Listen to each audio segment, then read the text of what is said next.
Philippe Couillard regardait les Québécois de haut. Il prenait à la légère le fait qu'on a perdu des dizaines de millions de dollars. Quand même incroyable. Et puis, on a vu aussi un ministre des Finances, M. Laitao, qui a essayé de nous faire croire qu'on avait fait un bon deal avec M. Genchev. Il nous disait, attention, écoutez, pourtant, les choses sont claires, on s'est fait avoir. C'est écrit dans un rapport de 2012. C'est écrit dans un rapport qu'on a obtenu hier de 2013. Or, aujourd'hui, on a obtenu un troisième rapport. Un rapport qui a été publié en 2014, août 2014. Pourquoi il est spécial, ce rapport-là? Parce qu'il a été déposé sous le gouvernement de M. Couillard. Donc, hier, on a vu en Chambre Philippe Couillard dire « c'est pas moi, c'est Jean Charest qui a fait tout ça ». Or, aujourd'hui, on voit un rapport qui a été déposé en août 2014. Qu'est-ce qu'on peut lire dans ce rapport? On peut lire dans ce rapport d'Accuracy que le bail qui a été signé en 2008 n'avait aucun bon sens. D'abord, imaginez-vous, dans le bail, on demandait aux locataires, donc le gouvernement, de payer les rénovations majeures.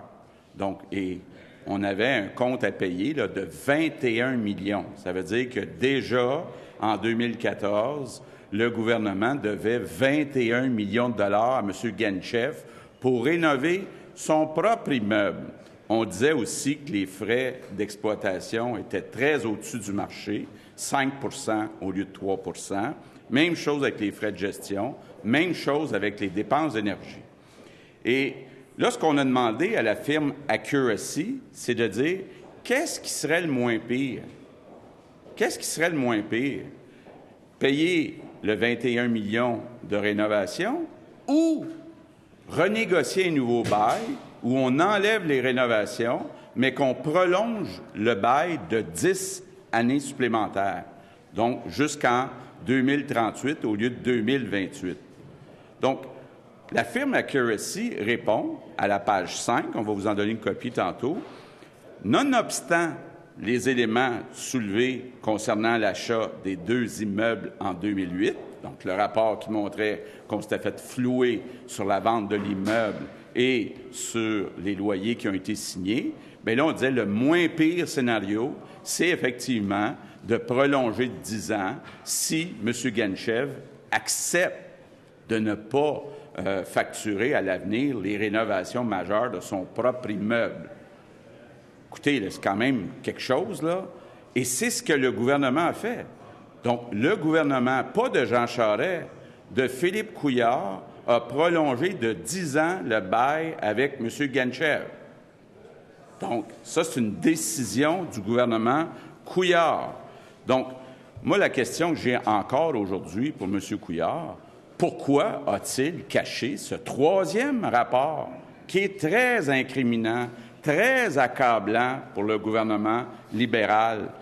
Je rappelle que M. Genchev et son associé étaient des donateurs importants du Parti libéral.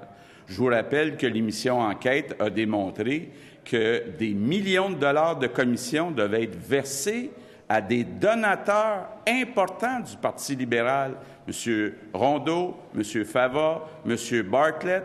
Donc, à chaque jour, on découvre de nouvelles choses, mais on revient toujours à une chose unique, le Parti libéral. Le Parti libéral qui a profité de ce scandale et le Parti libéral de Philippe Couillard qui a caché 3 rapports, puis qui est intervenu dans la transaction puisqu'il a prolongé le bail de 10 ans avec M.